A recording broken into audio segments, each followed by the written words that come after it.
Welcome to the NCGA Vaent Ag Weather Outlook, December 24th, 2016.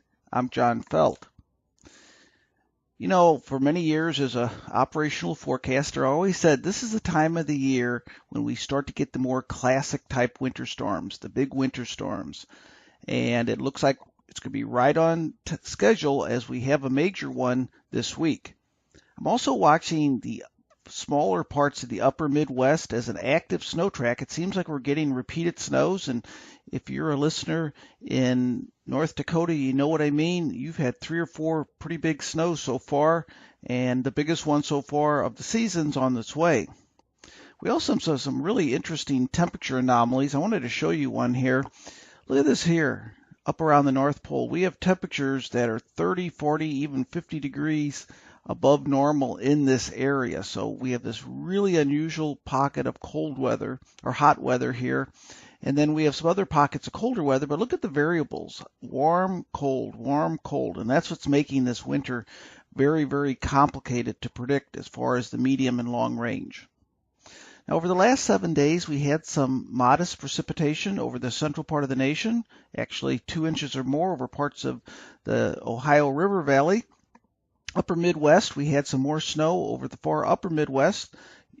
Again, North Dakota and parts of Minnesota, and some moderate rain and snow over the regular central core of the Midwest as well. Over the southeast U.S., over southern Alabama and Georgia, still need more rain, and there was a bit of rain over the last week. So here's that snow on the ground. The area that has the more significant snow is that medium shade of blue. You can see that there over parts of North Dakota, scattered areas of Minnesota, and then a good part of Wisconsin. So those are the areas right now that are getting a pretty harsh winter as far as snow goes. And I'm always looking at, are we getting this feedback? Storm systems going over the same area. I'm not prepared to say that yet, but I'm telling you, North Dakota is starting to look a little bit suspicious that we might be getting that.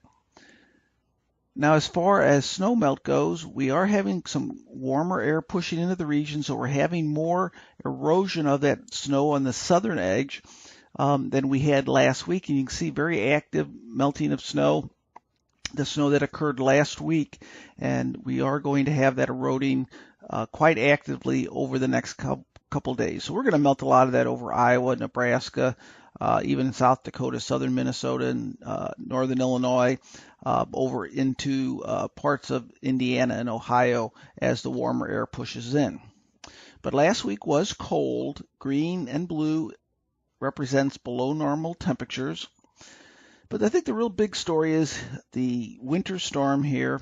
Areas in purple and red are the areas that are going to be impacted. That red is a blizzard warning, so those are the areas that are expected to get the most wind and snow, primarily western parts of South Dakota, the Black Hills, as well as a large part of North Dakota. And then as it moves over to the east, not quite as bad, but still a pretty significant storm.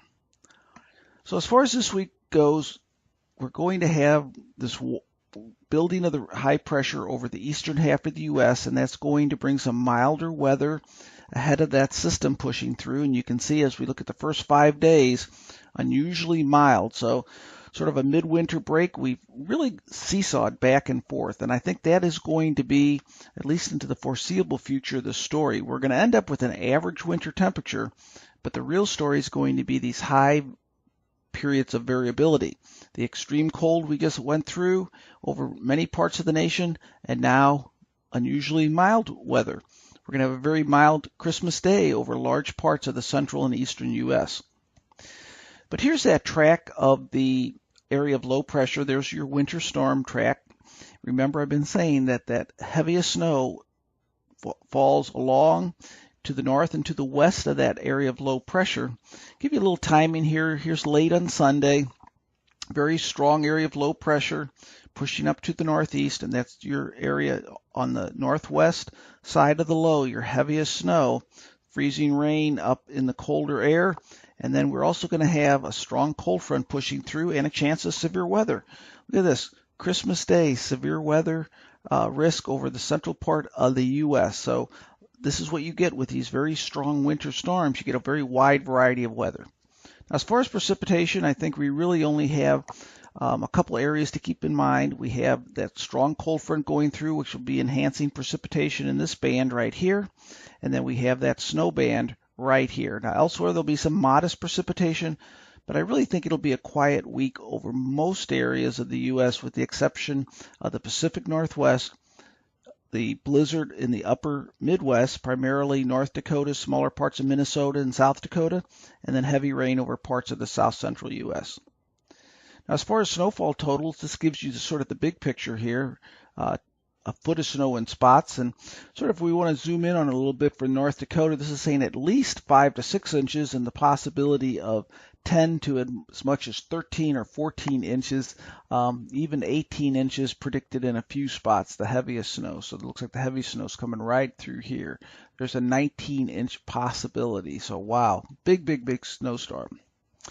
Okay, looking on the 6 to 10 day, we start to get another transition. So first, going through 5 days at unusually mild weather, generally over the central and eastern U.S.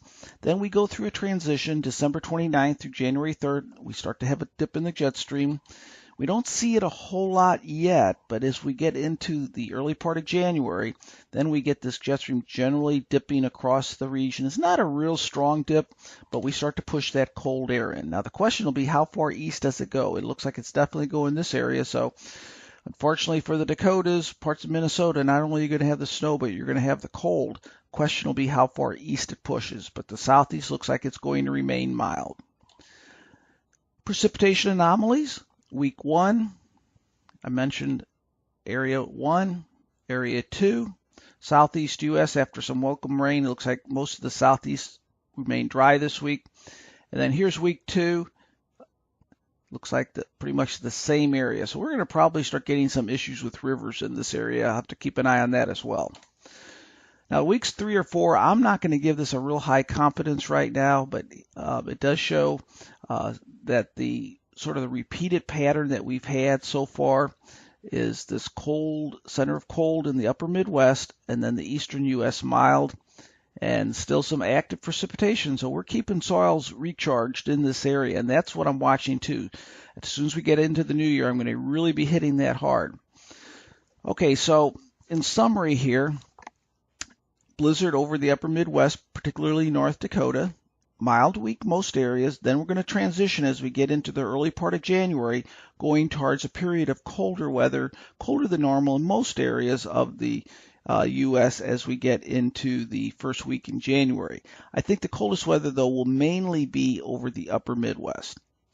Now, this was a fairly abbreviated briefing. I know it's a holiday weekend. I want to wish everybody a Merry Christmas, Happy Holidays, and might be a little bit abbreviated as far as my content this week, give you all a break. I know I've been given a lot of content, but I do want to thank you for being a listener and a user of my content over 2016, and I hope you continue as we get nearer to the year 2017. Again, have a great holiday weekend.